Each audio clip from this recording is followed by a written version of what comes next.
जय श्री राधे कृष्ण। आप सभी का आपके अपने YouTube channel VK Mishra present में बहुत बहुत स्वागत है। आइए सुनते हैं अहोई अष्टमी व्रत की कथा। आप सभी माताओं बहनों को अहोई अष्टमी की ढेर सारी शुभकामनाएं। आप सभी के जीवन में अहोई माता की कृपा से सभी प्रकार के मनोरथ की सिद्धि हो। कार्तिक मास कृष्ण पक्ष की अष्टमी तिथि के दिन अहोई अष्टमी का व्रत धारण किया जाता है। यह व्रत खास करके स्त्रियां संतान की रक्षा के लिए, संतान की उन्नति के लिए, संतान प्राप्ति के लिए यह व्रत धारण करती हैं। तो आइए सुनते हैं अहोई अष्टमी व्रत की कथा। तो बोलिए प्रेम से अहोई माता की जय, सर्वदेवी देवता की जय। कथा के अनुसार एक साहूकार था जिसके 7 बेटे और एक बेटी थी। उसके सभी पुत्रों का विवाह हो चुका था।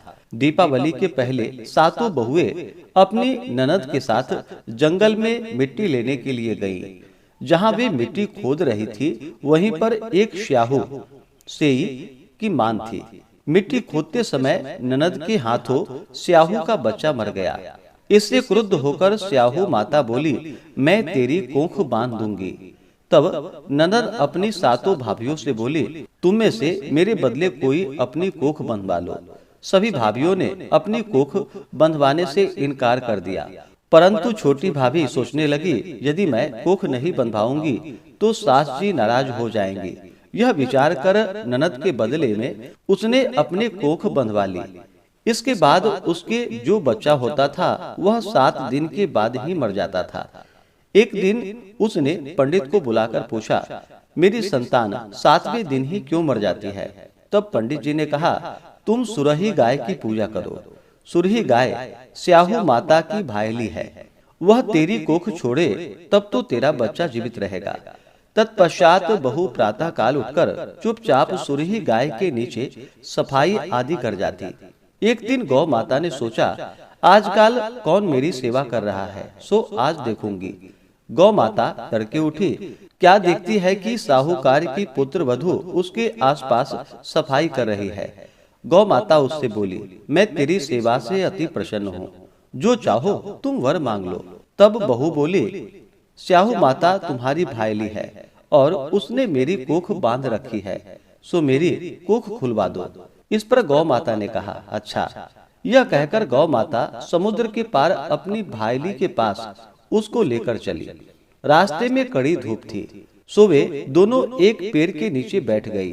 थोड़ी देर में एक सर्प आया और उस वृक्ष पर एक गरुड़ पक्षी के बच्चों को डसने लगा।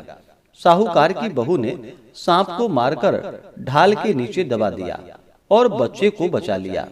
कुछ देर बाद गरुड़ पक्षी आई तो वहां खून पड़ा देखकर साहूकार की बहू को चोंच मारने लगी। तब वह बोली, मैंने तेरे बच्चे को नहीं मारा है, बल्कि यहाँ पर सांप तेरे बच्चों को डसने आया था। मैंने तो उससे तेरे बच्चों की रक्षा की है। यह सुनकर गरुड़ पक्षी बोली, मांग, तू क्या मांगती है? बहू बोली, 7 समुद्र पार स्याहू माता रहती है, हमें तू उसके पास पहुँचा दे। तब गरुड़ पंखिनी ने दोनों को अपनी पीठ पर बैठाकर स्याहू माता के पास पहुँचा दिया। स्याहू माता उन्हें देखकर बोली, आ बहन, बहुत दिनों के बाद याद आई। फिर कहने लगी, बहन, मेरे सिर में जुए पड़ गई है। तब सुरही के कहने पर साहूकार की बहू ने सलाई से उसकी जुए निकाल दी। इस पर स्याहू माता प्रसन्न होकर बोली, तूने मेरी सिर में बहुत सलाई डाली है, इसलिए तेरे 7 बेटे और बहू होंगी। इस पर वह बोली, मेरे तो एक भी बेटा नहीं, 7 बेटे कहाँ से आएंगे? इस पर स्याहू माता बोली, वचन दिया है, वचन से फिरू तो धोबी के कुंड पर कंकड़ी हो। साहूकार की बहू बोली, मेरी कोख तो तुम्हारे पास बंद पड़ी है। यह सुनकर स्याहू माता बोली, तूने मुझे ठग लिया। मैं तेरी कोख खोलती तो नहीं, परंतु अब खोलनी पड़ेगी। जा तेरे घर, तुझे 7 बेटे और बहुएं मिलेंगी। तू जाकर उद्यापन करियो, 7 अहोई बनाकर 7 कड़ाही करियो। बहू लौटकर घर आई तो वहां देखा 7 बेटे और 7 बहुएं बैठे हैं। वह उन्हें देखकर खुश हो गई। उसने 7 अहोई बनाई, 7 उद्यापन किए तथा 7 कढ़ाई की। रात्रि के समय जेठानियां आपस में कहने लगी, जल्दी जल्दी नहाकर पूजा कर लो, कहीं छोटी बच्चे को याद करके रोने न लगे। थोड़ी देर बाद उन्होंने अपने बच्चों से कहा, अपनी चाची के घर जाकर देख जाओ कि आज वह अभी तक रोई क्यों नहीं। बच्चे ने जाकर कहा, चाची तो कुछ कर रही है, खूब उद्यापन हो रहा है। यह सुनते ही जेठानियां दौड़ी दौड़ी घर आई और पूछा, तूने कोख कैसे छुड़ाई? वह बोली, तुमने तो कोख बंधा ही नहीं। सो मैंने कोख बंधा ली थी, अब स्याहू माता ने कृपा करके मेरी कोख खोल दी है।